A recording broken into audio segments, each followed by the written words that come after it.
The UK is about to get a whole lot greener. London has announced plans to plant 50 million trees, creating a new forest that will eventually stretch over nearly 200 kilometers of northern England. So joining us to talk about why is Paul de Zylva. He is the senior campaigner for Friends of the Earth. Nice for you to join us this morning from London. Good morning. How are you? First of all, I'm great, thank you. Explain to us, why does London need this forest? Well, as you explained, the forest is in the north of the UK.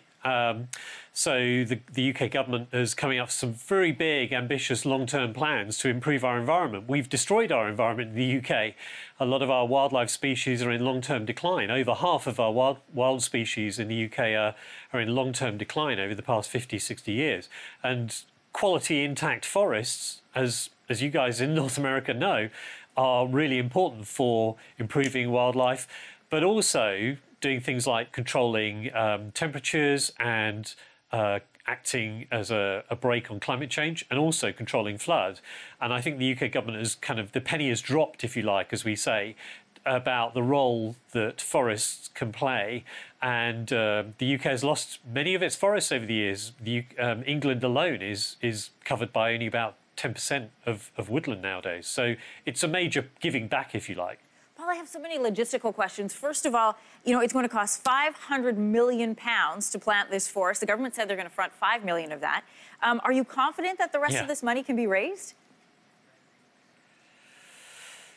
Yes, it's a really interesting point. The government has announced a big environmental plan, and it chose to trail that with the announcement of the government backing this so-called Northern England forest from coast to coast, from Liverpool to Hull.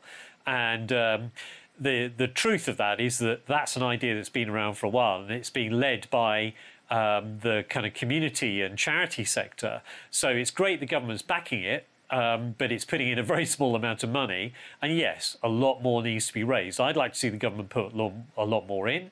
And I'd like to see, obviously, the plans for the fundraising really come to fruition. But yeah, we have to raise a lot more money if we want to restore nature in the UK. Is this part of, Paul, an existing forest already? So are you adding to a forest that's already there? How did you determine the location? And how are you going to plant in all of those trees? Well, the organisation that's doing most of the work on this is the Woodland Trust, a great organisation which is engaging people in wildlife, nature and trees, and what it means to bring trees back and look after them properly. We're not just talking about commercial plantations here, for forestry. We're talking about native woodland, which, as I say, fulfills all these different roles. It's building on some of the existing forests that already exist, that are out there, but it's trying to link them all up a bit better. So you have a whole landscape approach rather than these fragments or pockets of forest.